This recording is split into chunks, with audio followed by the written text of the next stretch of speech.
Hello everyone, आज की class का हमारा टॉपिक है सस्टेनेबल टूरिज्म। अब ये टॉपिक हमने क्यों चुना है आज के इन न्यूज़ में और ये क्यों खबरों में रहा है, तो इसके लिए पहले हम अपनी खबर को समझ लेंगे कि खबर क्या है, तभी आपको सही तरीके से पता चलेगा। दरअसल अभी हाल ही में गुलमर्ग में स्थित Indian institute of skiing and mountaineering में एक सेरेमनी का आयोजन किया गया, 5वीं स्कीइंग ग्रेजुएशन सेरेमनी। उसी के दौरान union tourism secretary Arvind Singh ने कहा कि अगर टूरिज्म सेक्टर को और एक्सपेंड करना है, तेजी के साथ आगे बढ़ाना है, तो उसके लिए सिर्फ एक ही उपाय है और वो क्या है? Sustainable tourism. अब आप सोचेंगे सस्टेनेबल टूरिज्म क्या आ गया, तो हम इसके बारे में डिस्कस करेंगे, लेकिन उससे पहले आपको ये जानना ज़रूरी है कि ये जो टॉपिक आज का हमने लिया है ये आपके लिए किस तरीके से इम्पोर्टेंट है। तो पेपर 2 के साथ तो जुड़ा हुआ ही है, इसके अलावा ये आपके लिए एस्से के लिहाज से भी बहुत इम्पॉर्टेंट है। किस तरीके से? तो उसके लिए मैं बताती हूँ आपको। मैंने यहाँ आपके लिए स्क्रीनशॉट लिया है। दरअसल यूपीएससी ने 2014 में अपने एस्से क्वेश्चन पेपर में टूरिज्म पर एक क्वेश्चन पूछा था। क्या क्वेश्चन था? पर्यटन क्या भारत के लिए अगला बड़ा प्रेरक हो सकता है? तो ये 2014 में इस तरीके का पर्यटन पर क्वेश्चन आ चुका है एस्से में। तो ये मैंने आपको यहाँ यही बताने के लिए कहा था कि किस तरीके से इस तरह के टॉपिक आपके लिए इम्पॉर्टेंट हो सकते हैं। तो ये हमारी बात हो गई आज के इस टॉपिक की कि किस लिए इम्पॉर्टेंट है। अब आगे बढ़ें, लेकिन उससे पहले एक बहुत ज़रूरी बात आप सभी के लिए है। वो क्या है? दरअसल दृष्टि आईएएस सामान्य अध्ययन का फाउंडेशन पेन ड्राइव कोर्स लेकर आया है और इस कोर्स से रिलेटेड आप कोई भी जानकारी चाहते हैं तो इस नंबर पर कॉल कर सकते हैं। नंबर है 9311406442। तो इस नंबर पर जाइए और इस कोर्स से रिलेटेड सारी जानकारी आप वहां से ले सकते हैं। चलिए अब हम अपने टॉपिक की तरफ बढ़ते हैं। हम बात कर रहे थे कि सस्टेनेबल टूरिज्म आखिर है क्या, और तो सस्टेनेबल टूरिज्म को समझने से पहले सस्टेनेबल का मतलब जानना ज़रूरी है। हम यहाँ सस्टेनेबल टूरिज्म को बहुत आसान भाषा में समझेंगे कि क्या होता है। तो पहले सस्टेनेबल का मतलब यानी सतत, तो इसका मतलब क्या होता है? तो सस्टेनेबल का मतलब यही हुआ किसी भी तरह के संसाधन हैं या वस्तुएं हैं उनका स्मार्ट यूज़ किस तरीके से कि उनका जब भी इस्तेमाल इस तरीके से उनका इस्तेमाल किया जाए संसाधनों का, ना सिर्फ वो आपकी वर्तमान की ज़रूरतों को पूरा करे बल्कि आपके भविष्य के इस्तेमाल के लिए भी उन्हें बचाया जा सके। अब मान लीजिए आपके पास इतना खाना है कि आपकी ज़रूरत से थोड़ा ज़्यादा खाना आपके पास है, लेकिन आपने क्या किया? पूरा खाना थाली में लिया, उसको झूठा किया और बचा हुआ खाना पूरा छोड़ दिया। अब वो तो बेकार हो गया ना वो आपके किसी काम का, ना वो किसी और के किसी काम का। यानी उस बचे हुए खाने को फेंकने के अलावा कोई और ऑप्शन नहीं है। लेकिन अब यहाँ स्मार्ट यूज़ इसका किस तरीके से हो सकता था? स्मार्ट यूज़ इस तरीके से हो सकता था कि आपको जितनी ज़रूरत होती आप उतना खाना थाली में परोसें और बाकी को छोड़ दें, क्योंकि वो बाकी का खाना आपके अगले वक्त की आपकी ज़रूरत को पूरा कर सकता है। तो यही है सस्टेनेबल, इसका मतलब है। तो सस्टेनेबल टूरिज्म का मतलब ये हुआ, ये कोई ख़ास तरीके का नया कोई टूरिज्म का रूप नहीं है कि कोई नया अलग तरीके का रूप आ गया है टूरिज्म का। तो ये कोई ख़ास अलग तरीके का नहीं है। इसका मतलब सिर्फ यही है कि जो पर्यटन के जो अलग अलग रूप हैं उनका सही तरीके से इस्तेमाल या उनको किस तरीके से और ज़्यादा सस्टेनेबल बनाया जा सकता है, ये उसी को पर फोकस करता है। तो सस्टेनेबल टूरिज्म आपको समझ आ गया, क्योंकि इसमें क्या क्या और आ सकते हैं, क्या क्या घटक इसके हो सकते हैं। जैसे पर्यावरण हो गया, पर्यावरण टूरिज्म का एक बहुत महत्वपूर्ण घटक है। तो लोगों की ज़रूरतें हो गई, इंडस्ट्री हो गई, तो ये टूरिज्म इंडस्ट्री उद्योग हो गया। तो इन सभी को बैलेंस्ड करने पर ये बल देता है कि लोगों की ज़रूरतें भी पूरी हो, पर्यावरण का भी ध्यान रखा जाए और इंडस्ट्री का भी ध्यान रखा जाए। तो इन सभी पर पूरा इनके बैलेंस पर फोकस करता है, इनके बैलेंस पर बल देता है। अब हम सस्टेनेबिलिटी प्रिंसिपल की बात करें तो ये 3 आयामों पर की बात करता है। किन 3 आयामों की? पर्यावरणीय, आर्थिक और सामाजिक सांस्कृतिक जो पहलू हैं उनके लिए किस तरीके की बात करता है कि उनका जो उपयुक्त संतुलन है वो स्थापित करके इसकी दीर्घकालिक स्थिरता को सुनिश्चित किया जा सके। वही बात जो मैंने आपसे कही कि ना सिर्फ हम अब उन संसाधनों का इस्तेमाल कर सकें तरीके से, बल्कि भविष्य के लिए भी उन्हें सही तरीके से सुरक्षित संरक्षित रखा जा सके ताकि आगे उनका सही तरीके से इस्तेमाल हो। तो यही ये कहता है कि पर्यटन के सभी प्रकारों को और अधिक सतत यानी सस्टेनेबल बनाने का प्रयास किया जा सके, सस्टेनेबल टूरिज्म के बारे में। अब और क्या, ये पर्यावरणीय जो संसाधन है उनके इष्टतम उपयोग को सुनिश्चित करता है।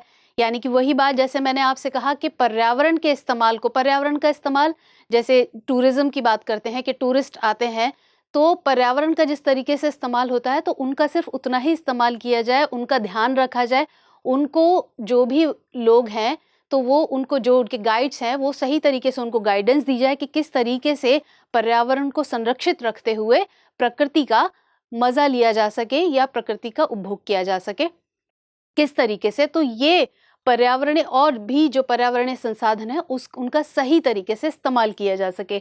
वही बात ये कह रहा है कि आगंतुकों, उद्योग, पर्यावरण तथा जो मेज़बान समुदाय हैं यानी कि जो भी जहाँ पर भी हम पर्यटन के लिए जाते हैं तो जो वेलकम करते हैं, जो भी वहाँ मेज़बान समुदाय हैं उनकी ज़रूरतों को पूरा करते हुए वर्तमान में और भविष्य के आर्थिक, सामाजिक तथा पर्यावरणीय प्रभावों का पूरा ध्यान रखा जा सके कि हमने उन सभी का उपभोग किया, यानी कि जो पर्यावरण का उपभोग किया और आर्थिक स्तर पर, तो उन सभी का क्या इम्पैक्ट पड़ेगा बाद में, उस पर भी इसमें ध्यान रखा जा सके पूरा।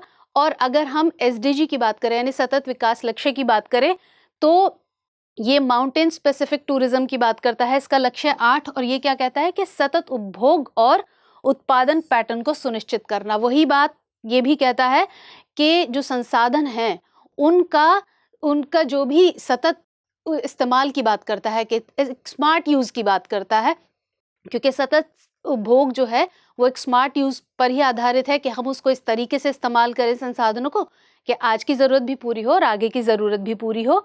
तो उसी की ये SDG 8 भी बात करता है। अब इसके कुछ उद्देश्य भी हैं।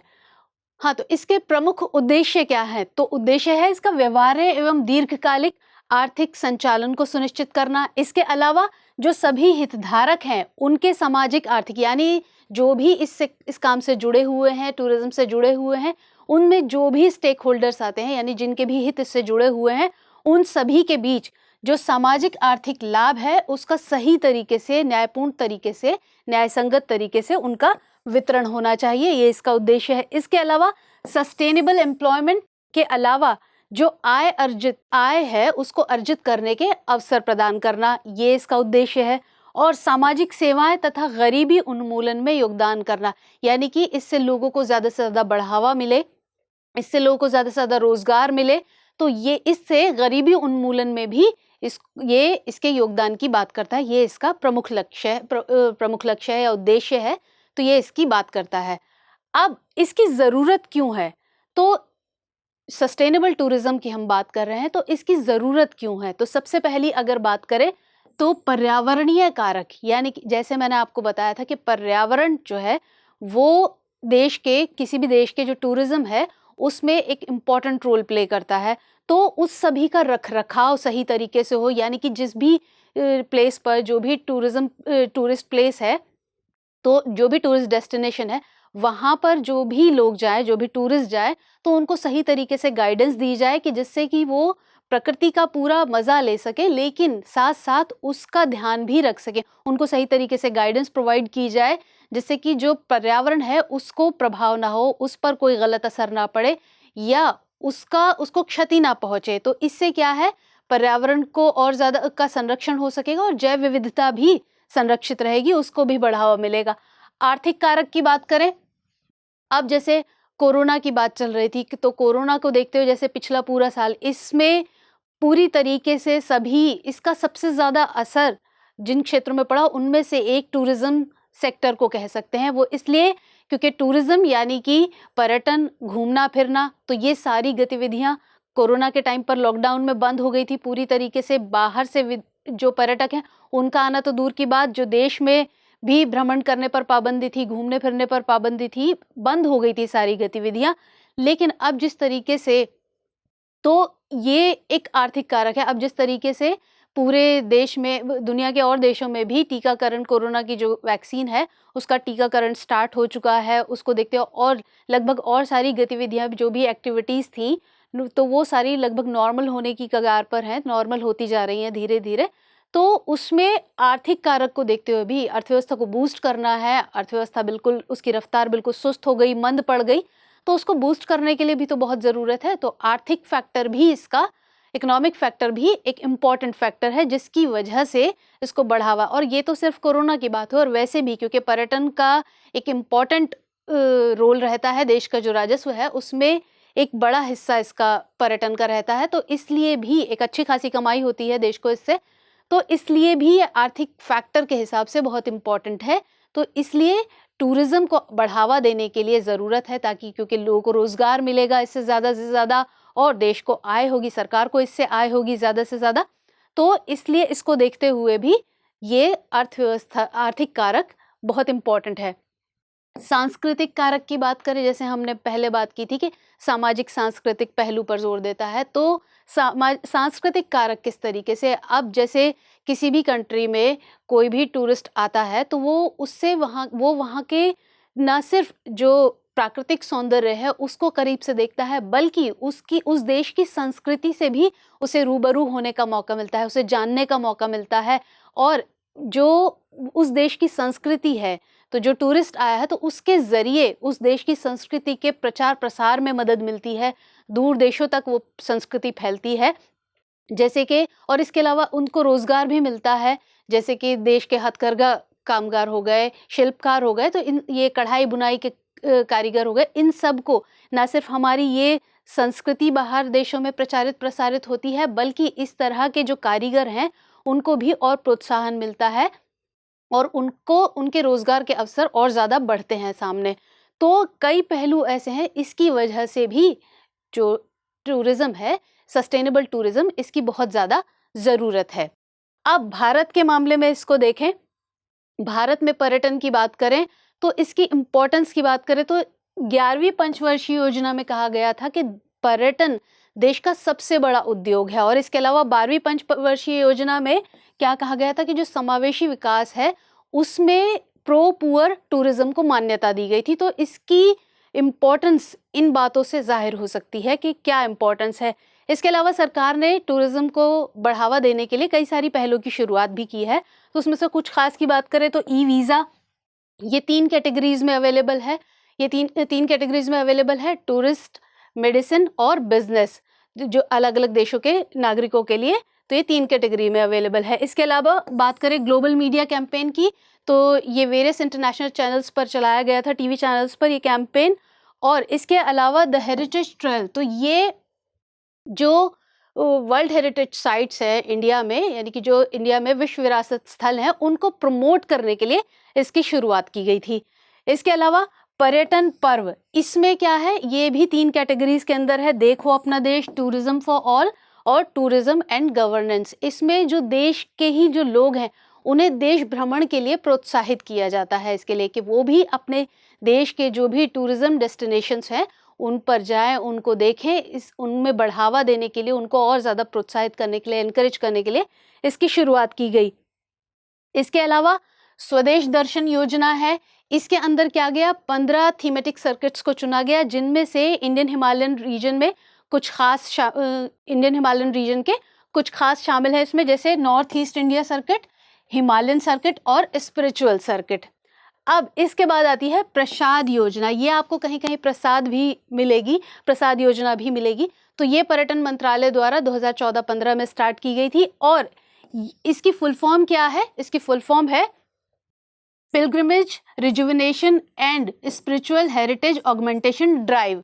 ये एक नेशनल मिशन है, और इसकी मैंने आपको फुल फॉर्म बताई, 2014-15 में पर्यटन मंत्रालय ने इसे शुरू किया था। इसके अंदर क्या था कि जितने भी तीर्थ पर्यटन स्थल हैं उनका और ज़्यादा सही तरीके से उनका विकास किया जाएगा, इस स्कीम के तहत ये हुआ था।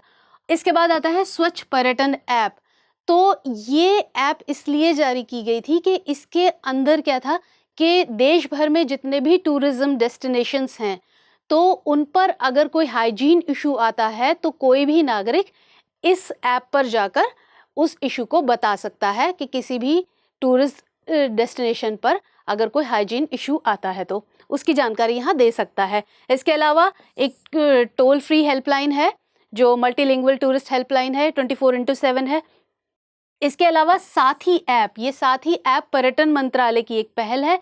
इसके अंदर क्या है, जो भी टूरिस्ट सेक्टर या फिर जो हॉस्पिटैलिटी सेक्टर है उसके जो कर्मचारी हैं और उनके मेहमान, यानी कि जो टूरिस्ट है वहाँ के कर्मचारी और टूरिस्ट के बीच में एक विश्वास पैदा करने का काम करता है। इसके ज़रिए उनमें जो टूरिस्ट हैं उनमें सुरक्षा बढ़ती है, तो वो इसके थ्रू उनसे कनेक्ट हो सकते हैं। तो ये एक तरीके से विश्वास पैदा करने का उनके बीच में काम करता है। तो ये बात हुई भारत में पर्यटन की। अब बात करते हैं कि इस मामले में क्या चैलेंजेस हैं हमारे सामने। तो सबसे पहला तो जो नए और सतत अवसरों की पहचान करना, यानी कि किस तरीके से जो जैसे हमने बात की थी कि अगर पर्यावरण के मामले में देखें तो टूरिस्ट को गाइड किया जाए सही तरीके से कि उनके लिए कौन कौन से ऐसे डेस्टिनेशन हो सकते हैं जहाँ पर वो पूरी तरीके से प्रकृति का लुत्फ ले सके और साथ में उसको संरक्षित किया सके, सही तरीके से उनको गाइडेंस मिल सके। और इसके अलावा जो पर्याप्त कौशल की कमी है, ये पर्याप्त कौशल की कमी किस तरीके से, जैसे जो भी टूरिस्ट आते हैं उनको सही तरीके से गाइडेंस ना मिल पाना किसी भी तरीके की, या उनके लिए सही तरीके से गाइड्स अवेलेबल ना होना, उनकी सुरक्षा को लेकर मुद्दा।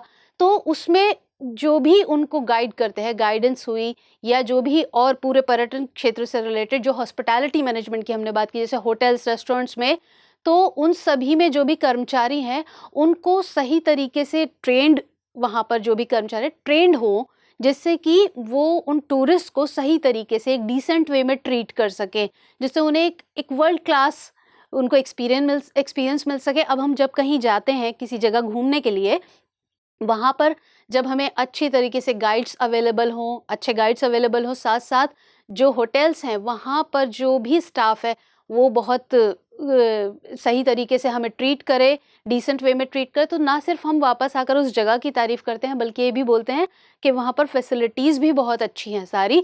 तो ये इस तरीके की कमी, ये जो हमने बात की पर्याप्त कौशल की कमी, तो यानी सही तरीके से जो भी प्रशिक्षित कर्मचारी हैं, जो प्रशिक्षित लोग हैं, उनकी सही तरीके से कमी दिखाई देती है।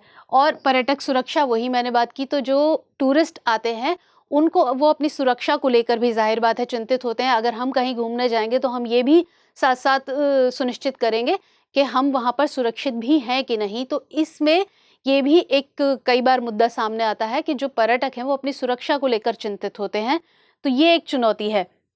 इसके अलावा पर्यटन क्षमता का सीमित प्रयोग, भारत में जो टूरिस्ट डेस्टिनेशंस हैं उनकी कमी नहीं है। भारत में बहुत बड़ी मात्रा में जो घूमने फिरने की जगह है या जो भी ये टूरिस्ट स्पॉट्स हैं, डेस्टिनेशंस हैं, बहुत बड़ी मात्रा में है।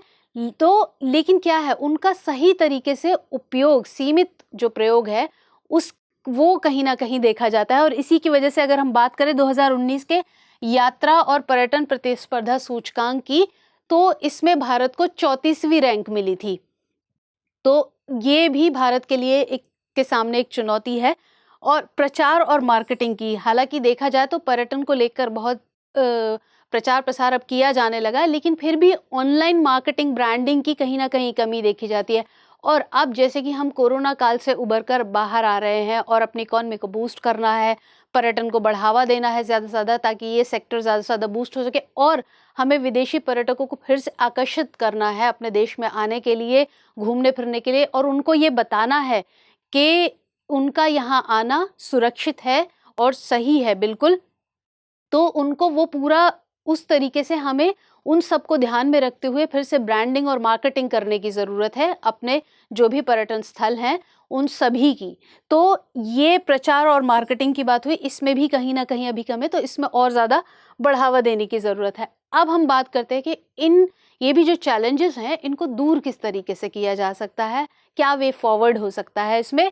तो सबसे पहला, सक्रियता के साथ जो पर्यटन क्षेत्र है उसको समर्थन प्रदान करना, यानी सरकार की तरफ से इसमें पूरी सक्रियता बरतते हुए इसमें और ज़्यादा इसको सपोर्ट किया जाए। इसके लिए क्या क्या कदम उठाए जा सकते हैं, सरकार पूरी तरीके से उन पर ध्यान दे। ये किया जा सकता है। कौशल विकास की बात की हमने, जैसे हमने कहा कि सही तरीके से गाइडेंस की, यानी जैसे कई बार के जो मल्टीलिंगुअल गाइड्स होते हैं उनकी ज़रूरत महसूस होती है, तो इस मामले में काम किया जा सकता है। और जो होटल्स या रेस्टोरेंट्स हैं उनके जो भी कर्मचारी हैं उनके प्रशिक्षण पर ध्यान दिया जाए कि किस तरीके से उनको सही तरीके से एक अच्छी सर्विस प्रोवाइड की जा सके पर्यटकों को, जो भी टूरिस्ट आते हैं। तो इस मामले में काम किया जा सकता है, एक अच्छा कौशल प्रशिक्षण दे के कर्मचारियों को प्रशिक्षित करके सही तरीके से इसको और ज़्यादा बूस्ट किया जा सकता है इस सेक्टर को।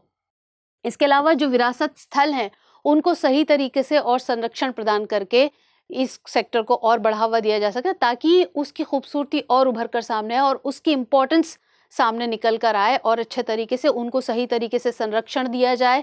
जैसे कि अगर भारत की बात करें तो विश्व विरासत स्थल कितने हैं भारत में? यूनेस्को 38 विश्व विरासत स्थल हैं।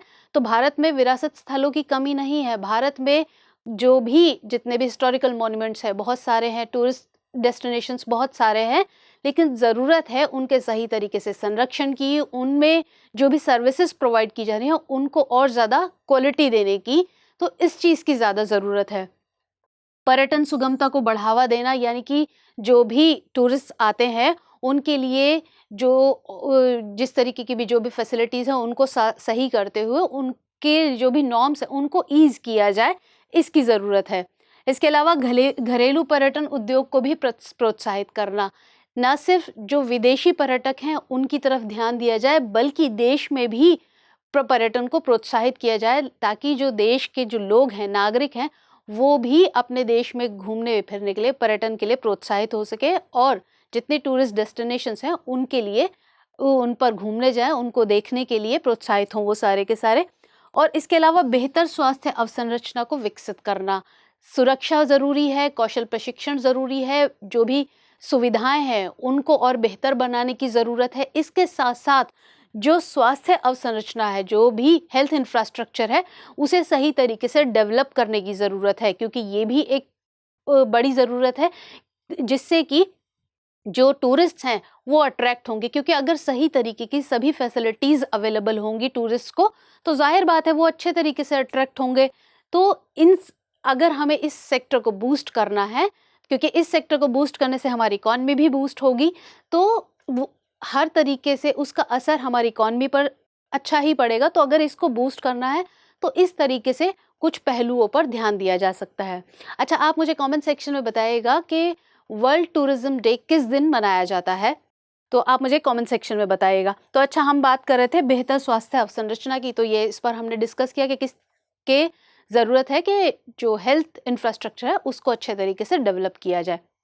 चलिए अब आज का प्रश्न देखते हैं, फिर आगे बढ़ते हैं। देश में स्थायी पर्यटन मानदंड विकसित करने की आवश्यकता है। पर्यटन और सांस्कृतिक गतिविधियों के कारण पारिस्थितिक रूप से संवेदनशील क्षेत्रों के बढ़ते प्रदूषण के आलोक में उपयुक्त उदाहरणों की सहायता से चर्चा करें। तो प्रश्न आपने नोट कर लिया होगा। तो इस प्रश्न को समझते हुए आपको जो हमने जैसे टॉपिक को बताया कि क्या चैलेंजेस हैं और क्यों ज़रूरत है भारत में इसके सस्टेनेबल टूरिज्म की क्यों ज़रूरत है, उस पर हमने बात की, और क्या चैलेंजेस हैं, क्या वे फॉरवर्ड हो सकते हैं। तो उसी सब को ध्यान में रखते हुए आपको इस प्रश्न का उत्तर लिखना है। तो ये था हमारा आज का टॉपिक। मुलाकात होगी कल फिर किसी नए और इम्पोर्टेंट टॉपिक के साथ। तब तक ले इजाज़त दीजिए। जय हिंद।